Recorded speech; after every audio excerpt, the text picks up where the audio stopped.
সকলের জায়গায় প্রণাম জানাই।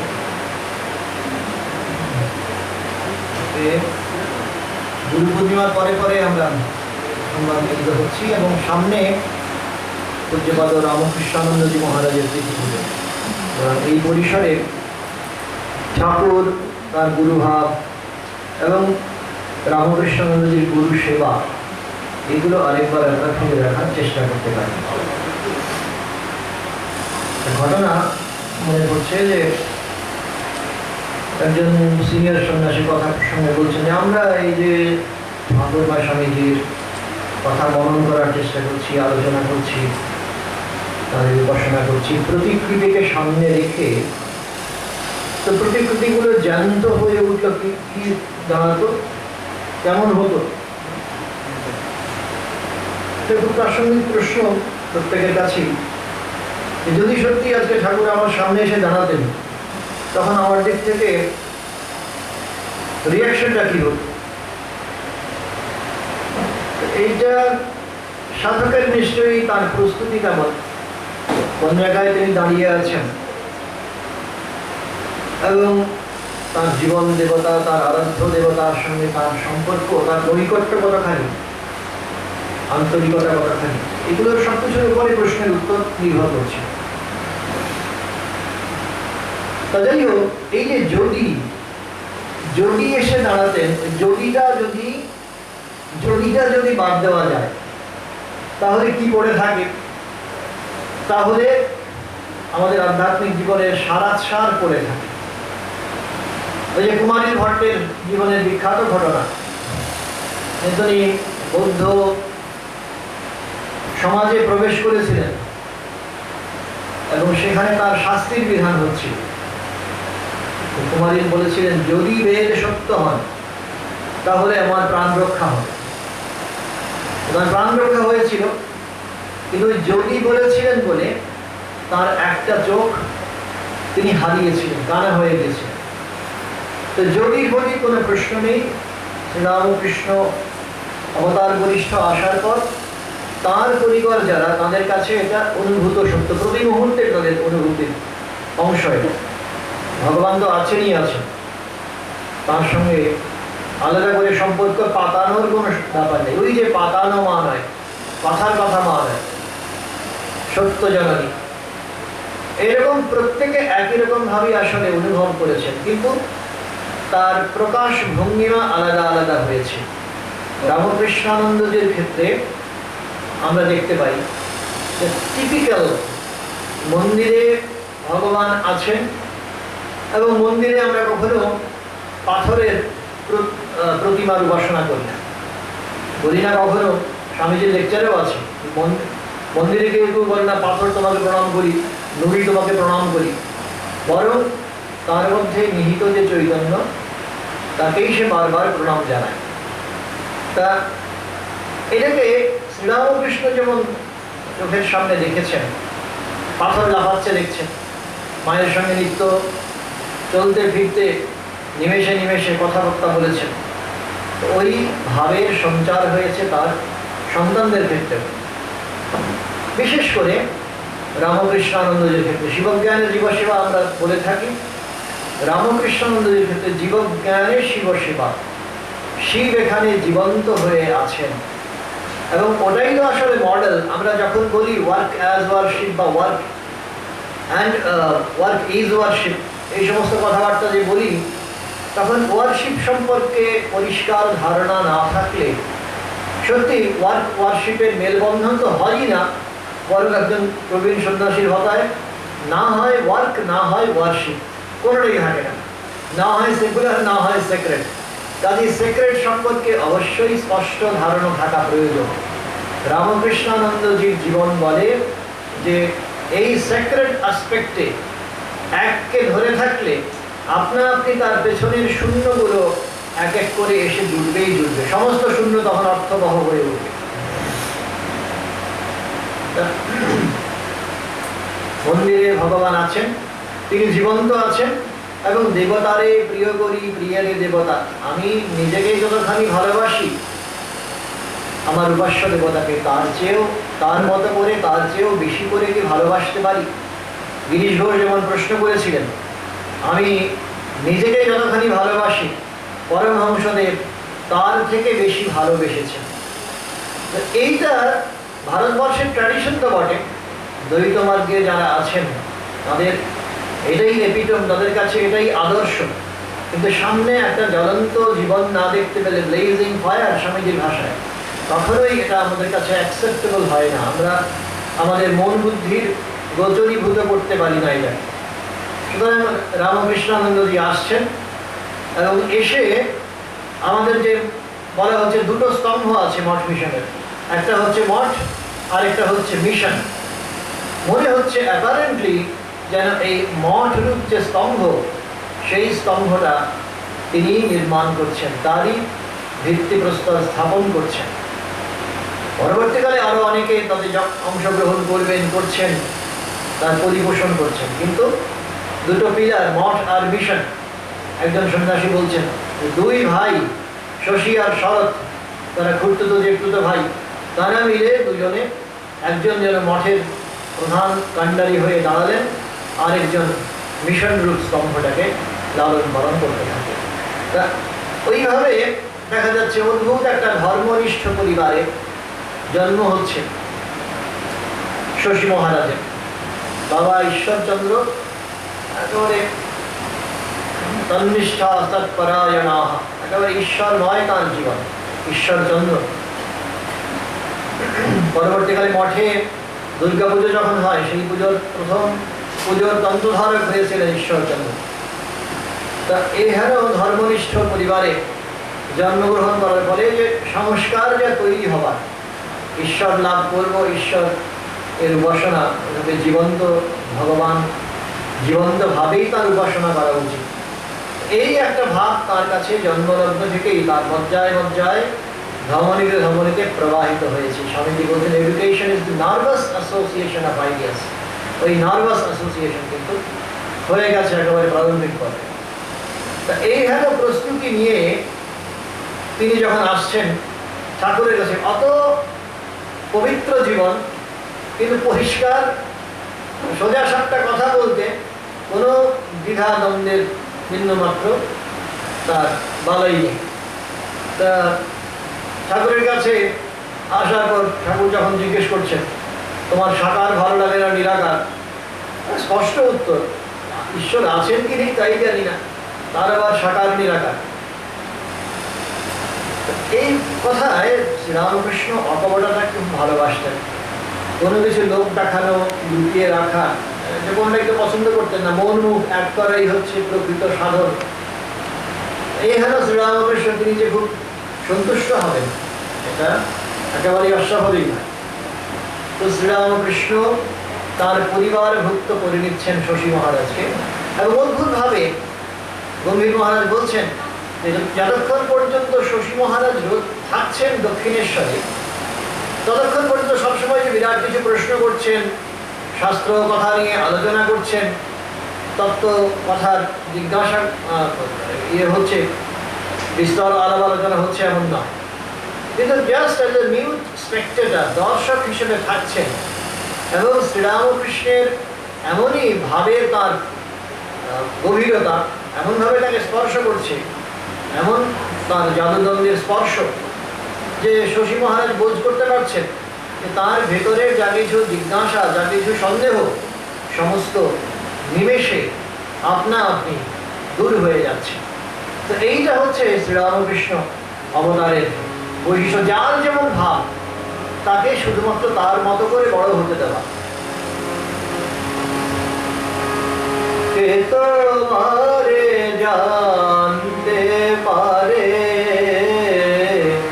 তুমি না জানালে পরে, কে তোমারে জানতে পারে বেদ বেদান্ত পায় না অন্ত, খুঁজে বেড়ায় অন্ধকারে,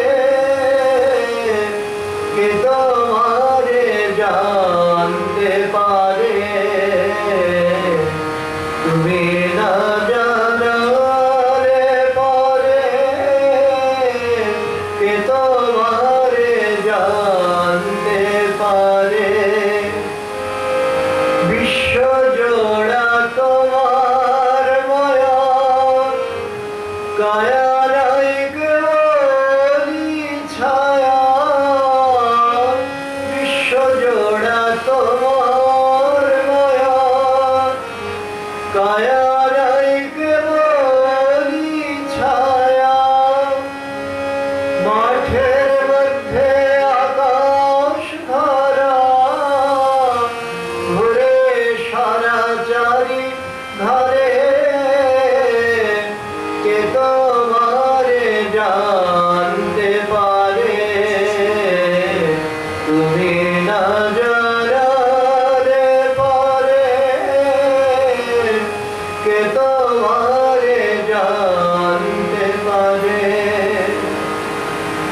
ভাবময় শ্রীরামকৃষ্ণ যার কাছে যেমন তার কাছে তেমন হয়ে ধরা দেন। ওই শ্রেষ্ঠ গুরু, যার যেমন চাহিদা, যার যে জায়গায় অভাব, তার মতো করে সত্যকে সেইভাবে উপস্থাপন করেন। ওই যে রঙের গামলার গল্প বলছেন, যে যে রঙে ছোপাতে যায় সেই রঙটাই উঠে আসে।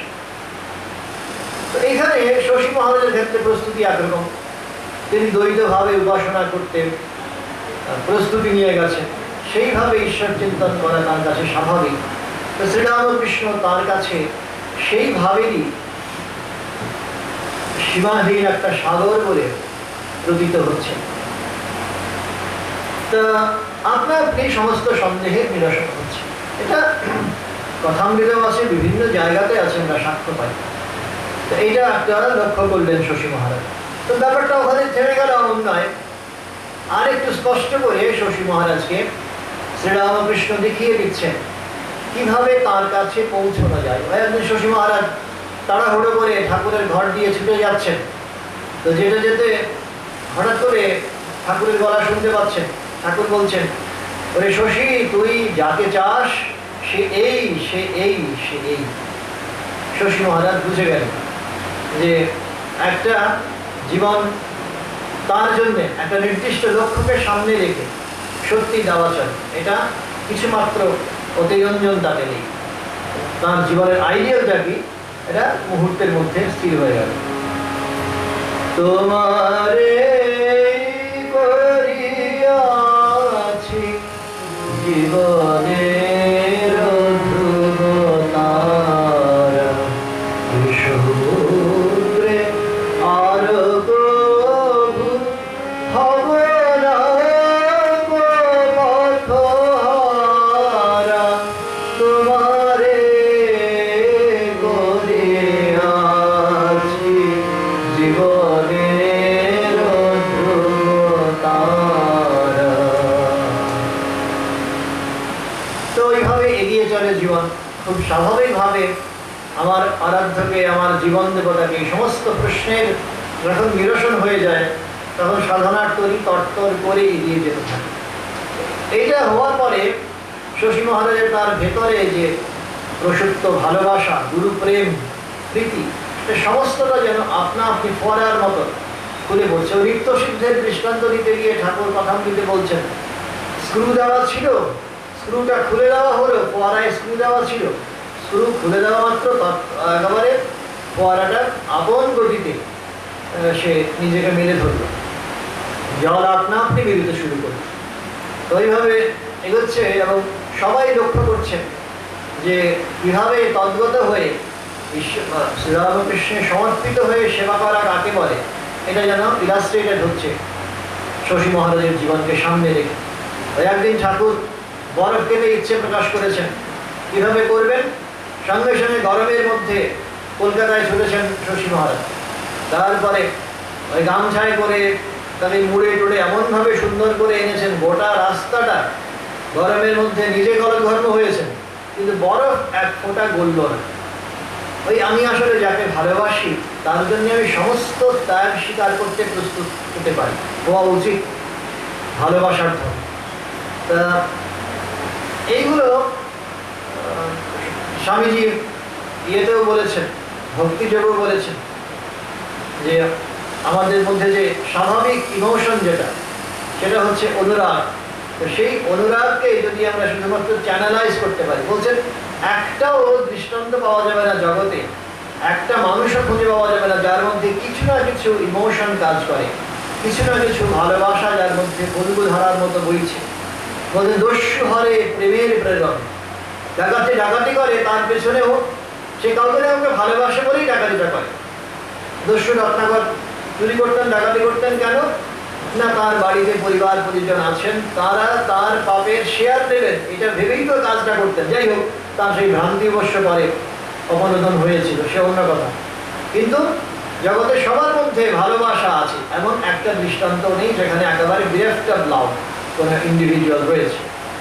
তো এইটা বলে স্বামীজি বলছেন শুধুমাত্র ওই ভালোবাসাটাকে ঈশ্বরমুখী করে দেওয়া, ঠাকুরের ভাষায় যেমন মোড় ফিরিয়ে দেওয়া।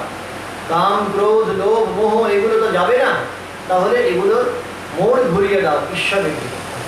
তা এইটা আমরা শশী মহারাজের জীবনে দেখি, ভালোবাসা 100 ভাগ ঈশ্বরমুখী। আর অনন্যা চিন্তয়ন্ত মাম ये जनाः परिउपासते तेषां नित्याभियुक्तानां योगक्षेमं वहाम्यहम्। গীতায় ভগবান বলছেন যে অন্য কোনো চিন্তা বাদ দিয়ে যিনি সম্পূর্ণভাবে আমাদের নিজেকে সমর্পণ করেন, তার সমস্ত দায়ভার আবার ভক্তের বোঝা ভগবান বহন করেন। এটাও আবার ওখানে প্রতিজ্ঞা করে রেখেছেন, যোগক্ষেমম বহাম্যহম।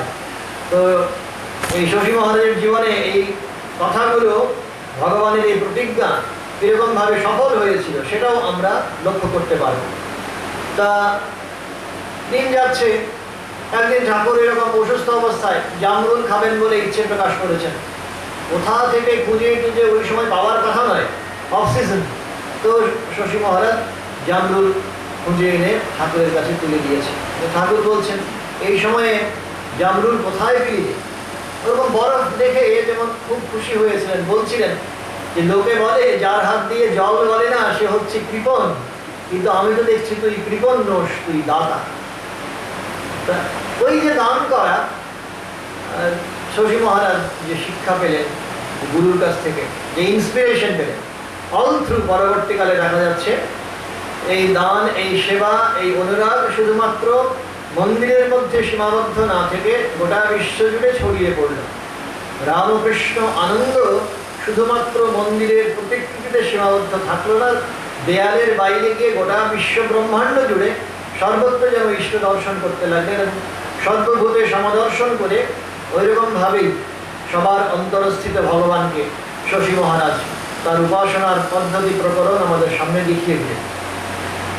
তা এইরকমভাবে দিন যায় এবং ঠাকুরের তার মরলীলায় ঘনায়মান যে তার লীলানাট্যের শেষ পর্ব, সেটাও দ্রুত অভিনীত হতে থাকে। এবং শশী মহারাজ শেষের দিনটাতেও ঠাকুরের এত কাছে থেকেছেন, সেবা করেছেন, করে তার কাছে একবারও মনে হচ্ছে না, বিশ্বাস হচ্ছে না যে ঠাকুর শরীর ছেড়ে চলে গেছেন। এটা মুহূর্তের মধ্যে বিশ্বাস হচ্ছে না। ওই যে তিনি তার চেয়েও বেশি করে ভালোবাসেন তার গুরুকে।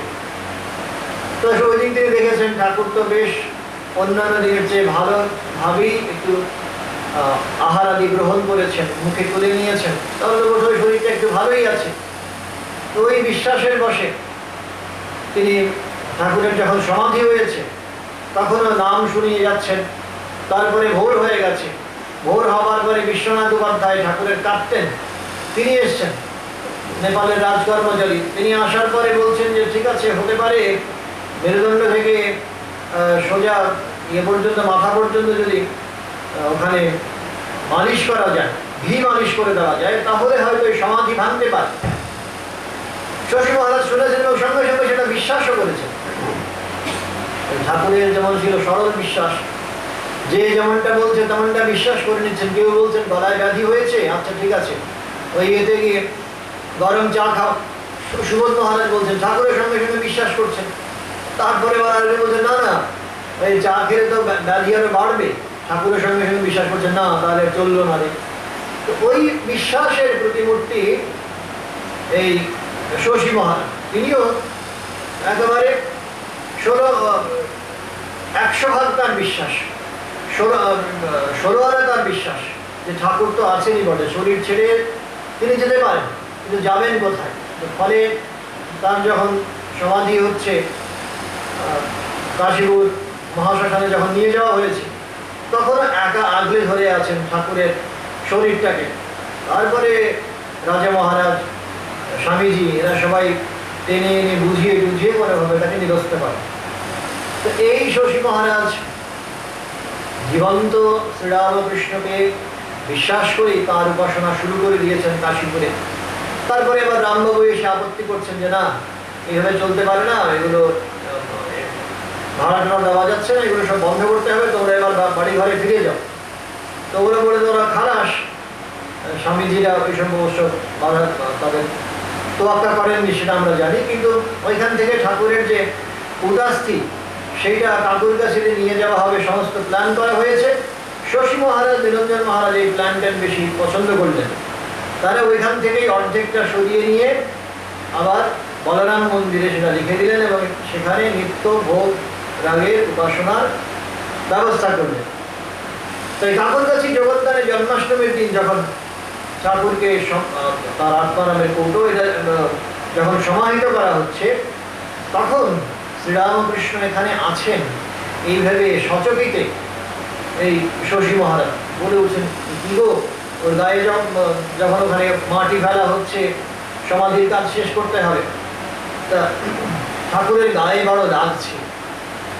এবং এটা এত ভেতর থেকে কথা বলছেন শশী মহারাজ, সঙ্গে সঙ্গে সবাই ফিল করছেন, তাই তো বটে, 100% সত্যি কথা, শ্রীরামকৃষ্ণ তো আছেই, আমি আর গেছি কোথায়, এ ঘর থেকে ও ঘর, মাকে দর্শন দিয়ে বলেছিলেন ঠাকুর। এবং রিসারেকশনের দৃশ্য অন্যান্যরাও, স্বামীজিরাও দেখেছিলেন শ্রীরামকৃষ্ণ। তা শ্রীরামকৃষ্ণ আছেন, তার গায়ে লাগছে। শশী মহারাজ বলছেন, এর মধ্যে এতটুকু ইনিয়ে বিনিয়ে লোকের সামনে একটু তার ভক্তির পরাকাষ্ঠা দেখানোর জন্যে কিছু এরা করছেন না। তো ফলে প্রত্যেকে বোধ করছেন যে সত্যি এই কথার মধ্যে শক্তি আছে, অনুভূতির শক্তি আছে। তা দিন এগোয়, শশী মহারাজ একবারে মাঝখানে কিছুদিনের জন্য আবার ঘরে ফিরে যান, পড়াশোনার কাজ করেন। কিন্তু এটা তার তো পথ নয়, ঠাকুর নিজেই বলেছিলেন শশী আর শরৎ এরা দুজন ছিল ঋষি কৃষ্ণের দলে, মানে যীশু খ্রিস্টের দলে। তা সেই শশী আবার স্বামীজির আহ্বান ফিরে এসছেন। ফিরে এসে কোথায় যাবে? বরানগর মঠেই জায়গা হয়েছে, বরানগর মঠেই স্বামীজির সঙ্গে থেকেছেন। থাকতে থাকতে তখন সেখানে গুরু ভাইদের প্রবল বৈরাগ্যের উদ্দীপন। তারা এক একজন দিনে সিংহভাগ সময় 14 ঘন্টা, 16 ঘন্টা, 20 ঘন্টা সময় এক একজন ধ্যানে কাটান, সমাধিতে বোধ হয়ে থাকেন। শশী মহারাজ স্লাইটলি ডিফারেন্ট তার রোল, তিনি এখানে অত্যন্ত গুরুত্বপূর্ণ একটা ভূমিকা পালন করলেন। স্বামীজিও পরবর্তীকালে চিঠিতে বলেছিলেন যে শশী ওইভাবে ওই সময় মঠে তার খুঁটির মতো ছিল, স্তম্ভস্বরূপ ছিল। তো ওই যে সমাধিতে বুধ হয়ে থাকা গুরু ভাইরা সবার কাছে তাদের শরীর রক্ষার জন্য শশী মহারাজ পৌঁছে যেতেন। আর পাশের বাড়ি থেকে কখনো চেয়ে চিনতে ভিক্ষে করে একটু হয়তো ডাল জোগাড় করেছেন, একটু চাল জোগাড় করেছেন, একটু আলু জোগাড় করেছেন, তাইতে একটু মন্ড পাকিয়ে সেদ্ধ টেদ্ধ করে গুরু ভাইদের মুখে পুড়ে দিচ্ছেন। সারাদিন সারা রাত ধরে হয়তো জপ চলছে, ধ্যান চলছে, ভজন চলছে। আর ওই প্রবল তপস্যার তোড়ের মধ্যে ওখানে গিয়ে শশী মহারাজ প্রত্যেকের শরীর রক্ষার জন্যে ওইরকমভাবে তাঁর সাধনার পথ ওইভাবে নির্বাচন করছে। গুরু ভাইরাও খুব প্রীত হয়ে বলছেন, এ তো অমৃতের মতো শশী, কোথায় পেলে ভাই। তো এইভাবে শশী মহারাজ, শ্রীরামকৃষ্ণ আছেন, এখানেই আছেন, এই মুহূর্তেই আছেন, এবং আমার কাজ হচ্ছে তার সন্তান হিসেবে জীবন্ত শ্রীরামকৃষ্ণের উপাসনা করে যাওয়া। এই ভাবটাকে আঁকড়ে রেখে তিনি আর বরানগর মঠের বাইরে গেলেন না।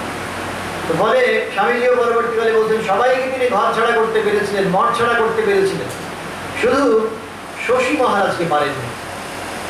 যেভাবে হোক মাটি কামড়ে পড়ে থেকেছেন, প্রত্যেকে আর্থিক অনটনের কথা ভেবেও বটে, আর বৈরাগ্যের প্রেরণাতেও বটে। সবাই যখন মঠ ছেড়ে বিভিন্ন প্রান্তে প্রান্তে ঘুরে বেরিয়েছেন, তপস্যা করেছেন, শশী মহারাজ তার খুঁটিটা ওখানেই আঁকড়ে থেকেছেন। তো এইভাবে নৈষ্ঠিক ব্রহ্মচারী বলি, নৈষ্ঠিক সন্ন্যাসীর যে জীবন, সেটা কাটাচ্ছেন শশী মহারাজ। এবং তার নামটা ওইভাবে নির্বাচন হয়েছে রামকৃষ্ণ আনন্দ।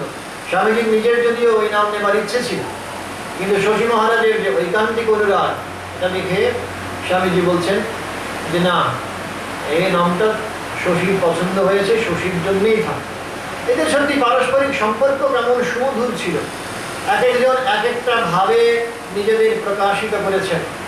16 জন 16টা ভাবের মূর্ত বিগ্রহ, কিন্তু যখন তারা একসঙ্গে আছেন, প্রত্যেকে একে অন্যের মধ্যে শ্রীরামকৃষ্ণের প্রতিকৃতি দেখতে পাচ্ছেন। প্রত্যেকের অন্তরেই তো শ্রীরামকৃষ্ণ আছেন। শ্রীরামকৃষ্ণের একটা প্রতিমা, 16টা প্রতিমা একসঙ্গে রয়েছে, এই হচ্ছে ভাব।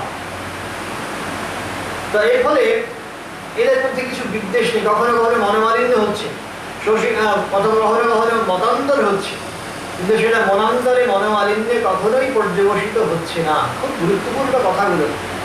কারণ একদিন ওইরকম ভাবে অদ্ভুতানন্দজি লাটু মহারাজ বলছেন, লাটু মহারাজ দেখতে পাচ্ছেন যে শশী মহারাজ আর ইয়ের মধ্যে, স্বামীজির মধ্যে একটু কথা কাটাকাটি চলছে। কথা কাটাকাটির কারণটা হচ্ছে যে একজন ভক্ত ঠাকুরকে অতটা পছন্দ করেন না, সেইভাবে গ্রহণ করতে পারেন না। শশী মহারাজ বলছেন তার কাছ থেকে কোনো দান গ্রহণ করা হবে না। তো স্বামীজি বলছেন তাহলে তুই ভিক্ষে করে নিয়ে আয়। ওই নিয়ে দুই সতীর্থের মধ্যে, গুরু ভাইয়ের মধ্যে একটু উত্তপ্ত কথাবার্তা চলছে, বাদানুবাদ হচ্ছে। লাটু মহারাজ এসে সেটা মিটমাট করে দেওয়ার চেষ্টা করছেন।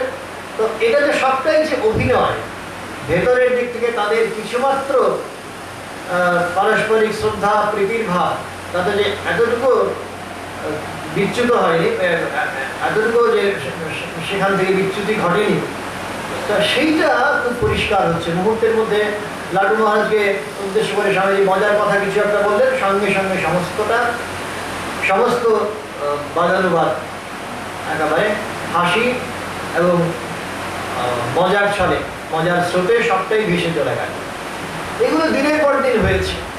তাদের অর্ধাসনে অনশনে না খেয়ে না দিয়ে দিন কাটছে, কিন্তু ওই ঠাকুর আছেন আর আমি আছি, ভাবনা কি আছে আমার, ওই ভাবটাকে ধরে রেখে সবাই তদ্গত প্রাণ হয়ে দিন কাটাচ্ছে। তা এইভাবে শ্রীরামকৃষ্ণের ঐকান্তিক অনুরাগী হয়ে, পদানুগ হয়ে যে সেবার কাজ শুরু হলো, আমরা দেখতে পাচ্ছি তার পরিণতি বড় অদ্ভুত। স্বামীজি ওইখান থেকে ফিরে আসছেন, বিদেশ থেকে ফিরে আসছেন। ফিরে আসার পরে বর তখন আলমবাজার মঠে উঠে গেছে। সেখানেও শশী মহারাজ একই ভাব নিয়ে তার সেবা পূজা করে চলেছেন। তো স্বামীজির প্ল্যান তো অন্যরকম। এই রামকৃষ্ণ মুভমেন্ট কনফাইন্ড থাকবে না কোথাও, তার বিস্তার হবে, বিস্তারই জীবন। Expansion is life, contraction is death, Swamiji যেটা বলেন। এবারে তার সংঘের ক্ষেত্রেও সমানভাবে প্রযোজ্য। তো গুরু ভাইদের এক এক করে বিভিন্ন দিকে ছড়িয়ে দেবেন। তো শশী মহারাজকে ডেকে বলছেন, শশী তুই আমাকে তো ভালোবাসিস তাই না? শশী মহারাজ বলছেন হ্যাঁ নিশ্চয়ই ভালোবাসি। তো বলছেন তাহলে ইয়েতে আলিপুরে চলে যা, ওখানে ফৌজদারি ভাড়াখানায়, ওখান থেকে পাউরুটি আছে, পাউরুটি নিয়ে। এত নৈষ্ঠিক ব্রাহ্মণ ব্রহ্মচারীর জীবন তিনি যাপন করেছেন। তিনি তার নেতার আদেশ, সিদ্ধার্থ সর্দার, তো নেতার আদেশ শিরোধার্য করে সঙ্গে সঙ্গে স্বামীজির কথায় মান্যতা দিয়ে তিনি চলে যাচ্ছেন, আলিপুরে নিয়ে আসছেন, নিয়ে আসাও আবার স্বামীজির কাছে পৌঁছেও দিচ্ছে। তখন সেই ঐকান্তিক নিষ্ঠা দেখে, আনুগত্যের ভাব দেখে স্বামীজি বলছেন ভাই তোকে দক্ষিণে যেতে হবে, মাদ্রাজে যেতে হবে। মাদ্রাজে তিনি সব বলে এসেছিলেন যে আপনাদের মধ্যে গোড়ার থেকে সবচেয়ে গোড়া যে ব্রাহ্মণ, তার থেকেও একজন গোড়াকে পাঠাবো। একে কেন্দ্র করেই ভাবের বিস্তার হবে। তো এই যে আদেশ করেছেন এবং শ্রীরামকৃষ্ণ স্পষ্ট নির্দেশ করে দিয়ে গিয়েছিলেন যে স্বামীজি হবেন লিডার, এইটাকে মাথায় রেখে শশী মহারাজ তার নেতৃস্থানীয়, তার আচার্য স্থানীয় স্বামীজির কথায় 100 ভাগ বিশ্বাস করে ওখানে চলে গেলেন। তার আলমবাজার, তার বরানগর, বাংলার সমস্ত মায়া কাটিয়ে উঠে দক্ষিণ দেশে কাটিয়ে চলে গেলেন এবং তার জীবনের উত্তরার্ধ সম্পূর্ণভাবে ওইখানেই কাটিয়ে দিলেন। তা এই দক্ষিণ দেশে, সাউথে যেভাবে দিনগুলো কাটিয়েছেন শশী মহারাজ, সত্যি এগুলো রূপকথার গল্পের মতোই মনে হয়, তার চেয়েও হয়তো বেশি রোমহর্ষক। কিরকম এক একটা দিন এমন হচ্ছে, প্রথম কথা কোথায় গিয়ে উঠবেন, কোথায় থাকবেন কিছুই জানতেন না। তো ওখানে গিয়ে স্বামীজির ভক্ত বিলিগিরি আয়েঙ্গার, তিনি একটা বাড়ির আইস হাউসের ব্যবস্থা করেছেন, ক্যাসেল কারনান। তো সেখানে গিয়ে থাকছেন। থাকতে থাকতে কিছুদিন বাদে আয়েঙ্গারের শরীর চলে গেল। ততদিনে শশী মহারাজের কাজের বিস্তার অনেক হয়েছে। তো এর মধ্যে বিস্তার শরীর চলে গেল বিলিগিরি আয়েঙ্গারের। কি করবেন? তখন আমার বাড়িটা নিলামে উঠেছে, বিক্রি হয়ে যাবে। শশী মহারাজের কাছে এই খবর যাচ্ছে। শশী মহারাজের কোন থেকে ভ্রুক্ষেত্রে তিনি চুপ করে বসে আছেন, তিনি নিরুদ্বিগ্ন হয়ে বসে আছেন। এইদিকে তার যে মাদ্রাজি ভক্তরা সবাই মিলে চেষ্টা করছেন যাতে নিলামে যদি যায় তাহলে অন্তত কোনো ভক্তের কাছে যেন যায়, ভক্ত যেন কেউ কিনতে পারে। কিন্তু এতটা দামে উঠল, দামে চলে গেল জায়গাটা যে কোনো ভক্তের পক্ষে কেনা সাধ্যের আয়ত্তে থাকলো না। অথচ শশী মহারাজ তার কিছু হেলদোল নেই, তিনি বলছেন যে আর ভেবে আর কি হবে, যে আমি যেমন অল্পে সন্তুষ্ট, আমি যেমন মাথা গোজার ঠাঁই আমার থাকলেই হবে, ঠাকুরকেও তেমনি ভাবে নিয়ে থেকে যাব। তো আমরা স্মরণ করতে পারি গীতায় ভগবান শ্রেষ্ঠ ভক্তের লক্ষণ বলতে গিয়ে দ্বাদশ অধ্যায়ে বলছেন, यस्मान्मद् विजते लोको लोकान्मद् विजते च यः हर्षामर्ष भयोद्वेगैर्मुक्तो यः स च मे प्रियः। পূজ্যপাদ ভূতেশানন্দজির খুব প্রিয় শ্লোক ছিল এটা, যে যিনি গোটা বিশ্বভুবন থেকে কোনোভাবে উদ্বিগ্ন হন না, টেনশনে কোনো জায়গা নেই তার, অন্যে কি করছে, কে কি বলছে, কে কি ভাবছে, ওইসব নিয়ে আমার ভাবার সময় কোথায়, আমার তো জীবনটা তার দিকে সমর্পিত, তার গায়ে সমর্পিত, সুতরাং আমার ওইসব নিয়ে টেনশনে পড়ার কোনো প্রশ্নই উঠছে না। আর যিনি অন্যকে টেনশনে ফেলেন না, যস্মাৎ না উদ্বিজতে, অন্যেরা যারা তার কন্ট্যাক্টে থাকেন, তার সঙ্গী যারা, তারাও ওই রকম ওই সাধুর কাছ থেকে, ওই সাধু ব্যক্তির কাছ থেকে কোনোভাবে, ওই ভক্তের কাছ থেকে কোনোভাবে উদ্বিগ্ন হন না। অনুদ্বেগকরং বাক্যম সত্যম প্রিয় হিতঞ্চ যৎ স্বাধ্যায়াভ্যাসনং চৈব বাংময়ং তপ উচ্যতে। বাংময় তপস্যার কথাও এখানে ভগবানের মুখে আমরা শুনেছি, এবং সেখানে বলা হচ্ছে এমন করে বাক্য বলবে না যাতে কিনা অন্য লোকের টেনশন হয়। কাজে উদ্বেগ তৈরি না করা আর নিজে উদ্বিগ্ন না হওয়া, এটা হচ্ছে শ্রেষ্ঠ ভক্তের লক্ষণ। তো এখানে শশী মহলের ক্ষেত্রে কোনো ক্ষেত্রেই হেলদোল নেই। বরানগর মঠে হোক কি আলমবাজার মঠে হোক কি পরবর্তীকালে এই মাদ্রাজের নবনির্মীয়মান মঠে হোক, কোনো জায়গাতেই তিনি কোনো টেনশনে পড়ছেন না, সবটাই তো ঠাকুর দেখছেন, আমার টেনশন করে কি লাভ। ভগবানের সংসার তিনি দেখবেন, তিনি আমাকে যন্ত্র করে এনেছেন, হয়েছে একটু লীলা অভিনয় আবার হয়েছে, মাঝে মাঝে মায়ে কয়ে মোকদ্দমা ধুম ধুম হবে রামপ্রসাদ বলে। এই যে মায়ের কয়ে মোকদ্দমা বা ঠাকুর বা ঠাকুরের কয়ে মোকদ্দমা, এটাও আবার সময় সময় হয়েছে। মাঝে মাঝে অভিমান হয়েছে খুব, সোজা গিয়ে ঠাকুরের কাছে বলেছেন, বুড়ো তুমি তো আমাকে এখানে বিপদের মধ্যে ফেলেছো। স্বামীজির ক্ষেত্রে, স্বামীজির প্রতি মাঝে মাঝে এরকম অভিমান প্রকাশ করেছেন। তারপরেই পরের মুহূর্তেই আবার অনুশোচনার আগুন একেবারে জ্বলে উঠেছে ভেতরে, কি করলাম, ঠাকুরকে আমি এরকম কথা বলতে পারলাম। তারপরে আবার অনুতপ্ত হৃদয়ে তার কাছে ক্ষমা প্রার্থনাও করেছে। সবটাই লীলা অভিনয়। এবং ওই যে ভগবানের সত্যি সঙ্গে যখন ভক্ত থাকবেন, ভগবানের সেবায় যখন নিজেকে সমর্পণ করবেন ভক্ত, তখন তার নিজের অস্মিতা, নিজের অহংকার বলে কিছু থাকবে না, লেশ মাত্র থাকবে না। সব আমি তোমাকে দিয়েছি, তুমি ভিন্ন, আমার আর দ্বিতীয় কোনো আশ্রয় নেই, আমার সুখ বলে কিছু নেই, আমার দুঃখ বলেও কিছু নেই, তুমি আমার সুখের কারণ, তোমার সুখেই আমার সুখ, তোমার দুঃখেই আমার দুঃখ। এইটা ঈশ্বরের প্রতি একেবারে নিংড়ে দেওয়া এই ভাবটা স্বামী রামকৃষ্ণের ক্ষেত্রে আমরা দেখতে পাচ্ছি। রাত্রিরে ঘুম ভেঙে যাচ্ছে, তারপরে মনে হচ্ছে গরম লাগছে, এবার আমার গরম কোথায়, আমার যদি গরম লাগে সেইটা গরমের অনুভব তো নিশ্চয়ই ঠাকুরেরও হচ্ছে।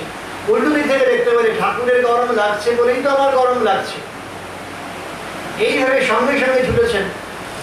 ওই দিনে তো আর ইলেকট্রিসিটির ব্যবস্থা ছিল না বা ফ্যানের ব্যবস্থা ছিল না, হাত পাখা নিয়ে গিয়ে আবার ঠাকুরকে হাওয়া করতে শুরু করে দিয়েছে। ওরকম দিনের পর দিন যাচ্ছে, কোনো সময় মনে হচ্ছে একটা নুনাঙ্কে পান্তা ফুলের অবস্থা, ঠাকুরকে যে পরের দিন দুটো বাতাসা দেবেন সেই অবস্থাটাও নেই। তখন গিয়ে আবার ঠাকুরের কাছে অভিমান করছেন, ওই বলছেন কি হচ্ছে, পরীক্ষা নিচ্ছ আমার, যদি এটা হয় তাহলে আমি এই সমুদ্রে যাব, সমুদ্র থেকে বালি তুলে আনবো, বালি এনে তোমাকে এটাই অফার করব, করে আবার প্রসাদ হিসেবে ওটাই আমি মুখে তুলে নেব।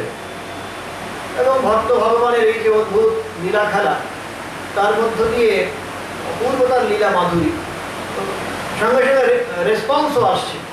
অভিমান করে যখনই বলছেন সঙ্গে সঙ্গে ওই পাশ থেকে রেসপন্স আসছে, সঙ্গে সঙ্গে বাইরের কোনো ভক্ত এসে দরজায় টোকা মারছে, দরজা খুলে দেখছেন যে রামকৃষ্ণানন্দজি যে তার ক্লাসগুলো হতো মাদ্রাজে, সেই ক্লাসগুলো অ্যাটেন্ড করতেন একজন ভক্ত, তার এক ছাত্র, তিনি চলে এসেছেন।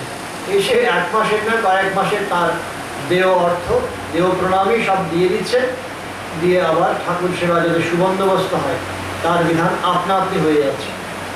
এই ইয়েতেও আছে, গানেও রয়েছে ওইরকম।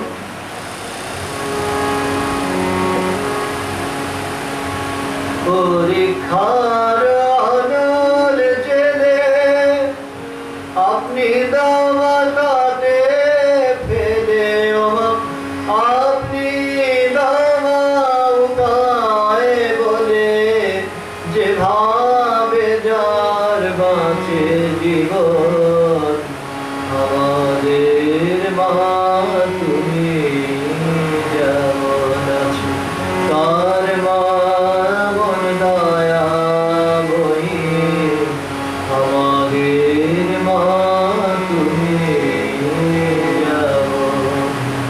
তো পরীক্ষার আগুন জেলে আবার নিজেই সেটা নির্বাপিত করছেন, নিভিয়েও দিচ্ছেন, সবটাই তারই প্ল্যান করা, প্রি প্ল্যান সব। তো এই করে করে আস্তে আস্তে মাদ্রাজে ভাবে বিস্তার হচ্ছে। শুধু মাদ্রাজে নয়, ওই যে এক্সপানশন স্বামীজি চেয়েছিলেন, তীর্থি পরিবন্ধে তীর্থানি, এরা শ্রীরামকৃষ্ণের 16 জন সন্তান যেখানে যাবেন সেখানেই এরা তীর্থ সৃষ্টি করবেন, মূর্তিমান তীর্থ হয়ে এরা আছেন। তো যাচ্ছেন যেদিকে ত্রিবান্দ্রমে, সেখানে তার পায়ের ধুলো পড়লো, সেখানে একটা প্রাইভেট আশ্রম গড়ে উঠল। আবার যাচ্ছেন ব্যাঙ্গালোরে, ব্যাঙ্গালোরে ওই রকম শশী মহারাজের চেষ্টায়, তাঁরই উদ্যমে আলসুরে বা এখন যেটা রয়েছে বুল টেম্পল রোডে আশ্রমগুলো গজিয়ে উঠল। ইতিমধ্যে শ্রী শ্রী মা আসছেন রাজা মহারাজ, এরা আসবেন এবং এদের স্পর্শে দাক্ষিণাত্য পবিত্র হবে। স্বামী রামকৃষ্ণানন্দজির এটা খুব প্রাণের স্বাদ ছিল। তা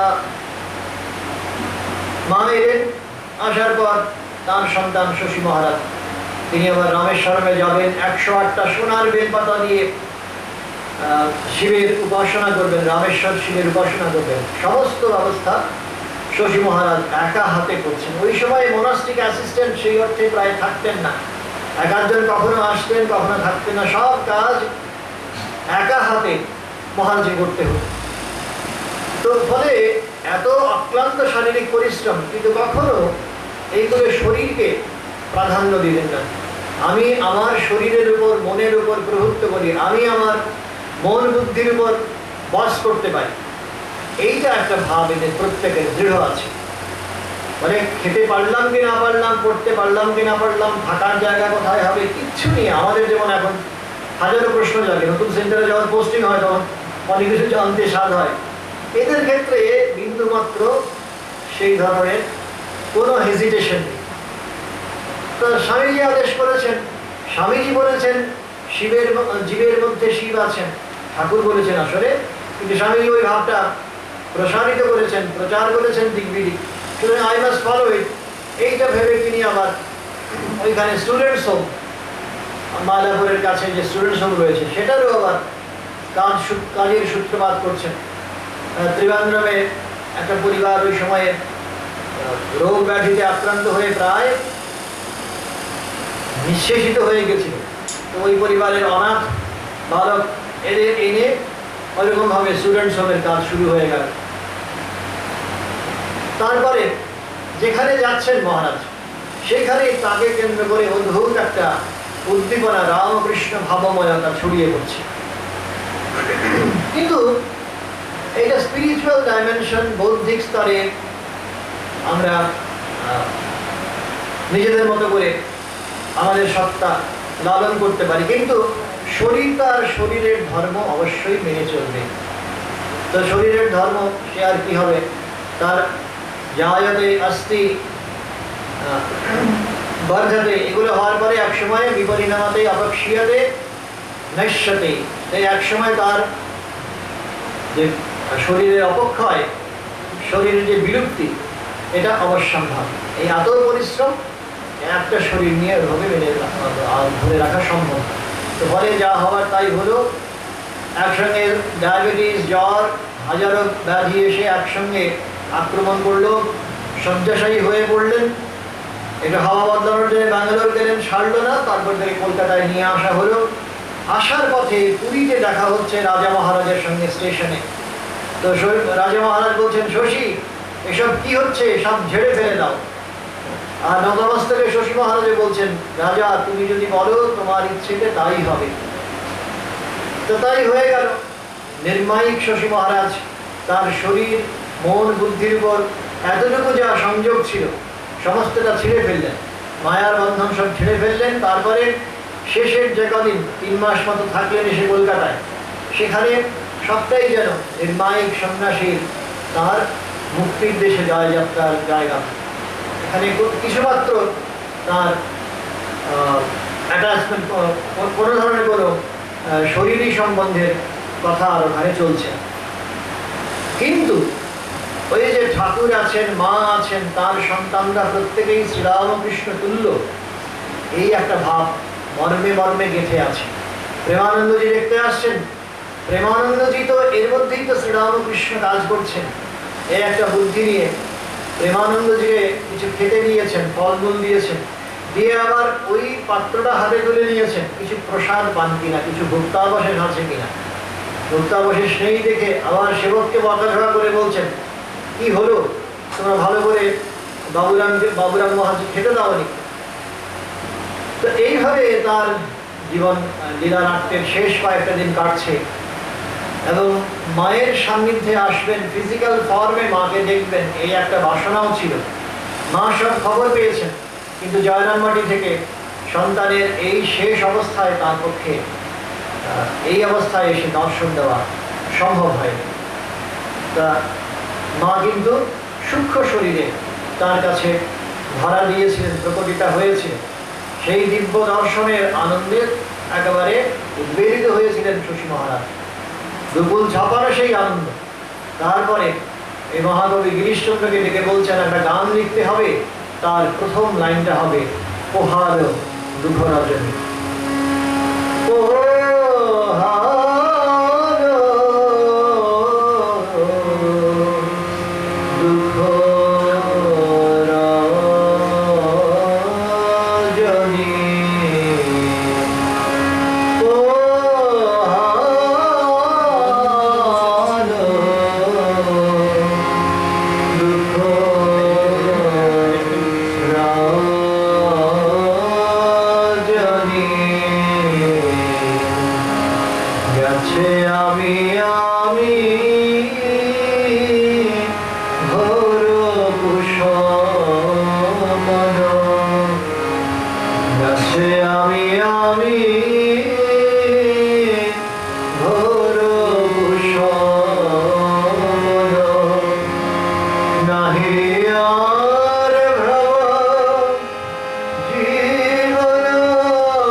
কিসের?